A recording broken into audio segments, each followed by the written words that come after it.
আসসালামু আলাইকুম, স্বাগত জাগো ফুটবলের এখনকার আয়োজনে। জানিয়ে দিচ্ছি হাতে থাকা সর্বশেষ আপডেট। ব্যর্থ এমবাপের জায়গায় যদি মেসি নেইমার হতো। সুপারস্টার মেসি রোনালদোর শ্রেষ্ঠত্বের বিচার বাবা মায়ের মধ্যে তুলনা করার মতো। লেভানডস্কির গোল বন্যার সময়ের ব্যাপার বললেন জাভি। নেইমার ম্যাজিকে বিধ্বংসী জয়ে ৬১ বছরের পুরনো রেকর্ড মনে করালো পিএসজি। বার্সার দুঃস্বপ্নের শুরু, বিগ বাজেট ফুটবলারদের অভিষেকের বন্যা, কিন্তু গোল বন্যা কোথায়? শুনছিলেন প্রধান শিরোনামগুলো, এবারে জানাবো বিস্তারিত খবর। ফ্রান্সের লিগ ওয়ানে গতরাতে মাঠে নেমেছিল জায়ান্ট পিএসজি। মন্টিপিলিয়ের বিপক্ষে এই ম্যাচে পিএসজি জিতেছিল ৫-২ গোলের ব্যবধানে। এই ম্যাচে জোড়া গোল করেছেন ব্রাজিলিয়ান তারকা নেইমার জুনিয়র, একটি করে গোল করেছেন রেনাতো সানচেজ এবং কিলিয়ান এমবাপে। অন্য একটি গোল এসেছে আত্মঘাতী। এই ম্যাচে কিলিয়ান এমবাপে একটি ঘটনার জন্ম দেন, যা হয়তো মেসি বা নেইমার হলে ফ্রান্সের গণমাধ্যমগুলো তাদের পেছনেই লেগে যেত। পিএসজি রাইট সাইড দিয়ে আক্রমণে উঠলেও এমবাপে থেমে গেছেন মাঝমাঠেই। এমবাপে চেয়েছিলেন বল তাকে পাস দেয়া হোক, কিন্তু বল তাকে না দিয়ে রাইট সাইডে প্লেয়ারের কাছে দেয়া হয়। এটা দেখে এমবাপে সেখানেই থেমে যান, দৌড়ানো বন্ধ করে হাঁটতে থাকেন অন্যমনস্ক হয়ে। এমনিতেই মেসি বা নেইমারের একটু ত্রুটি পেলেই গণমাধ্যমগুলো পেছনে লেগে যায়। যদি এই ঘটনা মেসি বা নেইমারের মধ্যে কেউ ঘটাতো, তাহলে হয়তো পেছনেই লেগে যেত। এদিকে পিএসজি এবং মন্টপিলিয়ের মধ্যকার ম্যাচটিতে ম্যাচের ২৩ মিনিটে পেনাল্টি পায় পিএসজি। মেসি এবং নেইমারের মতো পেনাল্টি স্পেশালিস্টরা মাঠে থাকলেও শর্ত অনুযায়ী পেনাল্টি নিতে আসেন এমবাপে। এরপর পেনাল্টি মিস করেন তিনি। সেই পেনাল্টি মারেন কিলিয়ান এমবাপে, কিন্তু তার পেনাল্টি সেভ করে মন্টপিলিয়ের গোলকিপার। বিরতির ঠিক পূর্বে আরও একবার পেনাল্টি পায় পিএসজি।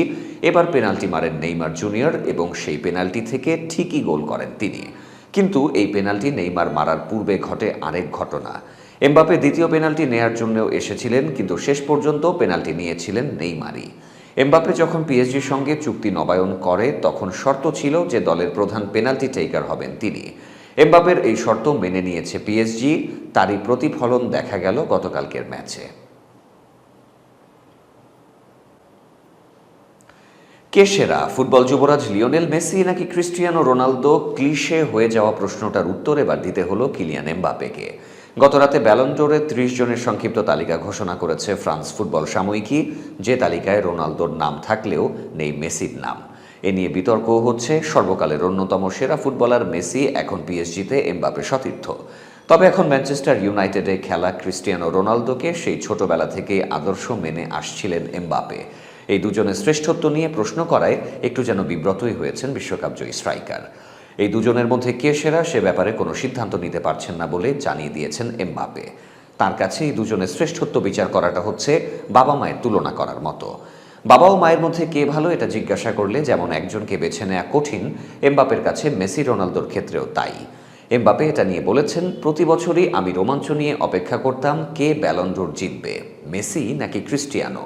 আমি কাকে সেরা মনে করি, এটা আসলে বাবা মায়ের মধ্যে একজনকে বেছে নেওয়ার মতো ব্যাপার। আপনি কখনোই একজনকে বেছে নিতে পারবেন না। ২০০৫ সালে রোনালদিনিওর ব্যালন ডোরের জয়ের স্মৃতিটা ২৩ বছর বয়সী এমবাপের কাছে অনেকটাই ঝাপসা। তিনি যখন থেকে ব্যালন ডোর পুরস্কারটা ভালোভাবে অনুসরণ করছেন, তখন থেকে শুধুই এটা মেসি এবং রোনালদোর লড়াই। এমবাপে সেই লড়াই নিয়ে বলেছেন, এই দুজনের ব্যালন ডোর জয়ের তীব্র ইচ্ছা আর লড়াই সবকিছু ভেঙে চুরে ফেলেছে। লম্বা সময় ধরে তারা পুরস্কারটি ভাগাভাগি করেছেন। পেছনের দিকে তাকালে দেখি এটা দুজনের পাগলে এক লড়াই। অন্য সবার মতো আমিও উদ্গ্রীব থাকতাম দুজনের মধ্যে কে এই ব্যালন ডোর জিতবে। ব্যালন ডোর জয়ের লড়াইয়ে অবশ্য মেসি রোনালদোর চেয়ে এগিয়ে। মেসি পুরস্কারটি এ পর্যন্ত ৭ বার জিতেছেন আর রোনালদো জিতেছেন ৫ বার। দুজনের সেই লড়াইয়ের দিনে কি হতো এটা ভালো করেই মনে আছে এমবাপের। পুরস্কারের দিন তাদের পাশাপাশি দেখাটা ছিল মজার ব্যাপার। তাদের চেহারা দেখে বোঝার চেষ্টা করতাম কে পুরস্কারটা পাচ্ছে। বুঝতে চেষ্টা করতাম কার চেহারায় একটু রাগ আর হতাশা প্রকাশ পাচ্ছে, কারণ তারা তো জানতোই কে পুরস্কারটা জিতবে আর কে জিতবে না। বুন্ডেসলিগায় বায়ার্ন মিউনিখের হয়ে উড়ন্ত ফর্মে ছিলেন রবার্ট লেভানডস্কি। প্রতিপক্ষ দলগুলোর বিপক্ষে রীতিমতো গোল উৎসবে মাততেন তিনি। তার এই গোল উৎসব দেখেই বার্সেলোনা ৫০ মিলিয়ন ইউরোতে কিনে আনে তাকে। নিজেদের আক্রমণভাগ শক্তিশালী করার জন্যই এই পোলিশ তারকা কিনেছিল বার্সা। তবে লা লিগায় প্রথম ম্যাচে গতরাতে প্রত্যাশা অনুযায়ী পারফর্ম করতে পারেননি লেভানডস্কি। তার দলও পারেনি জিততে। ম্যাচে লেভানডস্কি গোলই করতে পারেননি। লেভানডস্কি গোল না পাওয়ায় হতাশ নন জাভি। তার গোল পাওয়া কেবলই সময়ের ব্যাপার বলেই মন্তব্য করেছেন বার্সেলোনা কোচ। জাভি বলেন, লেভানডস্কির পারফরমেন্সে আমি খুশি। সে দলের জন্য কাজ করছে। আজকের ম্যাচের ফলাফলে সবাই হতাশ ছিল, তবে আমাদের কাজ চালিয়ে যেতে হবে। আমি তার গোল নিয়ে হতাশ নই। সে অনেক গোল করবে এবং এটা কেবলই সময়ের ব্যাপার। অপ্রতিরোধ্য গতিতে ছুটছে লিগ ওয়ানের বর্তমান চ্যাম্পিয়ন পিএসজি। শনিবার রাতে 5-2 গোলের জয় পেয়েছে তারা। পার্ক ডু প্রিন্সেসে মন্টপিলিয়ারের বিপক্ষে আলো ছড়িয়েছেন ব্রাজিলিয়ান তারকা নেইমার জুনিয়র। গোল করেছেন কিলিয়ান এমবাপেও। 2022-23 মৌসুমে প্রতি ম্যাচেই নিজেকে ছাড়িয়ে যাওয়ার লড়াইয়ে নেমেছেন নেইমার। ক্যারিয়ারের শুরুতে যে সম্ভাবনার বীজ বুনেছিলেন তার চারাটা মিইয়ে পড়েছিল প্যারিসে এসে। তবে বিশ্বকাপের বছর আসতেই নিজেকে ফিরে পেয়েছেন সাম্বা বয়। কাপের ম্যাচ দিয়ে শুরু, এরপর লিগের খেলাতেও কমেনি নেইমারের গোল ক্ষুধা। মন্টপিলিয়ারের বিপক্ষে লিগের ম্যাচে জোড়া গোল করেছেন নেইমার। ঘরের মাঠে শুরু থেকেই আধিপত্য বিস্তার করে খেলতে থাকে পিএসজি। ম্যাচে 23তম মিনিটেই এগিয়ে যেতে পারত তারা, তবে ইনজুরি কাটিয়ে দলে ফেরা এমবাপে পেনাল্টি মিস করেন। কিন্তু 39তম মিনিটে মন্টপিলিয়ারের ফেলায় সাকুর আত্মঘাতী গোলেই এগিয়ে যায় স্বাগতিকেরা। এমবাপে ব্যর্থ হলেও স্পট কিক থেকে 43 মিনিটে গোল করতে মোটেও ভুল করেননি নেইমার। ডিবক্সের ভেতর আত্মঘাতী গোল করা সাকোর হাতে বল লাগলে রেফারি পিএসজির পক্ষে স্পট কিকের নির্দেশ দেন। বিরতির পর আবারও নেইমারের ঝলক। 51 মিনিটে তিনি হেঁটে বল জালে জড়িয়ে দিয়ে লিগে তৃতীয় গোলের দেখা পান। তাতে স্কোর লাইন দাঁড়ায় 3-0। 7 মিনিট পর বাঁ পায়ের শটে মন্টপিলিয়ারের হয়ে ব্যবধান কমান তিউনিসিয়ার স্ট্রাইকার ওহাবি খাজরি। এমবাপে গোল করেন ম্যাচের 69তম মিনিটে। পিএসজি এগিয়ে যায় 4-1 গোলে। 88তম মিনিটে গোল করেন পিএসজির নতুন তারকা রেনাতো সানচেজ। আর ম্যাচে যোগ করার সময় আরও একটি গোল পরিশোধ করে সফরকারী দল। ফলে 5-2 গোলের বড় ব্যবধানে জয় নিয়ে মাঠ ছাড়েন মেসি, নেইমার, এমবাপেরা। এই জয়ের ফলে 2 ম্যাচে 6 পয়েন্ট নিয়ে লিগ টেবিলের শীর্ষে অবস্থান করছে প্যারিস সেন্ট জার্মেইন। অন্যদিকে এবারের গ্রীষ্মকালীন দলবদলের মৌসুমের সবচেয়ে সরব ছিল বার্সেলোনা। কারি অর্থ খরচ করে ঢেলে দল সাজিয়েছে কাতালান ক্লাবটি, কিন্তু নতুন ও পুরনো খেলোয়াড়দের সমন্বয়ে যে আরও সময় লাগবে সেটা নতুন মৌসুমে নিজেদের প্রথম ম্যাচেই টের পেল ঐতিহ্যবাহী ক্লাবটি। শনিবার স্প্যানিশ লা লিগায় নিজেদের প্রথম ম্যাচেই হোঁচট খেয়েছে বার্সেলোনা, তাও আবার ঘরের মাঠ ক্যাম্প নুতে। বার্সার মাঠে এসে তাদেরই গোলশূন্য ব্যবধানে রুখে দিয়েছে রায়ো ভায়োকানো। ম্যাচটা আবার বার্সা শেষ করেছে 10 জনের দল নিয়ে। হারানো শিরোপা উদ্ধারে কাতালানদের অভিযানের শুরুটা এর চেয়ে বাজে হতে পারত না। নতুন 5 ফুটবলারের 3 জনেরই শুরুর একাদশে অভিষেক করিয়েছেন বার্সা কোচ জাভি হার্নান্দেজ। বার্সার প্রথম ম্যাচেই একাদশে ছিলেন Robert Lewandowski, Raphinha, Andreas Christensen ও ফ্র্যাঙ্ক কেসি। কিন্তু তাদের অভিষেকের আনন্দ মাটি হয়ে গেছে বার্সা হোঁচট খাওয়ায়। ম্যাচ জুড়ে হতাশ করা স্বাগতিকদের শেষটা হয়েছে আরও বিবর্ণ। ম্যাচে শেষ মুহূর্তে দ্বিতীয় হলুদ কার্ড দেখে মাঠ ছাড়েন বার্সা অধিনায়ক সার্জিও বুস্কেটস।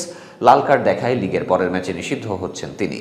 বুস্কেটসের মাঠ থেকে বহিষ্কার হওয়াটা বার্সার ড্রয়ের হতাশা বাড়িয়ে দিয়েছে কয়েক গুণ। অনেক সুযোগ হাতছাড়া করার মাসুল হিসেবে পয়েন্ট হারাতে হলো তাদের। অবশ্য ম্যাচ জুড়ে আক্রমণ করেছে বার্সেলোনা। বলের দখল, আক্রমণ, পাসিং, প্লেসিং সব জায়গায় এগিয়ে ছিল স্বাগতিকরা, কিন্তু ফিনিশিং দুর্বলতার কারণে দর্শকদের উল্লাসের উপলক্ষ এনে দিতে পারেননি জাভির শিষ্যরা। প্রাক মৌসুম প্রস্তুতি পর্বে নিজেকে হারিয়ে খোঁজা লেভানডস্কি কাল থাকলেন নিষ্প্রভ। তবে ঘরের মাঠে তার শুরু ছিল আশা জাগানিয়া। ম্যাচের 12 মিনিটে ভায়োকানোর জালে বল জড়ানো বায়ার্ন মিউনিখের সাবেক স্ট্রাইকার, কিন্তু লেওয়া নিজেই ছিলেন অফসাইডে, বাতিল হয়ে যায় গোলটি। ম্যাচের বয়স 1 ঘন্টা হলে 3টি পরিবর্তন আনেন বার্সা কোচ জাভি, তাতেও কাজ হয়নি। নির্ধারিত সময় শেষ দিকে আরও একবার কেঁপে ওঠে ভায়োকানোর বল। এবারও সেই অফসাইডের ফাঁদে পড়ে বার্সা। আনসু ফাতির শট অতিথি গোলরক্ষক দিমিত্রিওভস্কি ফিরিয়ে দিলে ফিরতি শটে গোল করেন কেসি, কিন্তু দুর্ভাগ্য পিছু ছাড়েনি। ভাগ্য পাশে ছিল না সফরকারী ভায়োকানোরও। দ্বিতীয়ার্ধের ইনজুরি টাইমে বার্সার জালে বল জড়ান বদলি স্ট্রাইকার রাদামেল ফ্যালকাও, কিন্তু তিনিও গোল পেলেন না অফসাইডের কারণে। হারের মুখ থেকে বেঁচে যায় বার্সা। তবে পয়েন্ট পেলেও এই ড্র বার্সার কাছে হারের সমতুল্য, কারণ বিগ বাজেটের দল নিয়ে ঘরের মাঠে পয়েন্ট হারানোটা দলের জন্য বড় ধাক্কাই বটে। এরই সাথে শেষ করব আজকের জাগো ফুটবল। শেষ করার আগে শিরোনামগুলো আরও একবার। ব্যর্থ এমবাপের জায়গায় যদি মেসি, নেইমার হতো।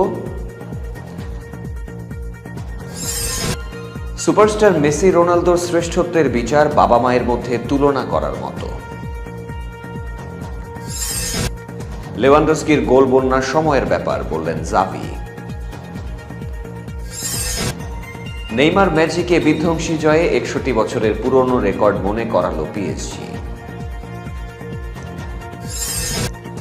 বার্সার দুঃস্বপ্নের শুরু, বিগ বাজেট ফুটবলারদের অভিষেকের বন্যা, কিন্তু গোল বন্যা কোথায়? এই ছিল আজকে জাগো ফুটবলে। ধন্যবাদ সাথে থাকার জন্য। আল্লাহ হাফেজ।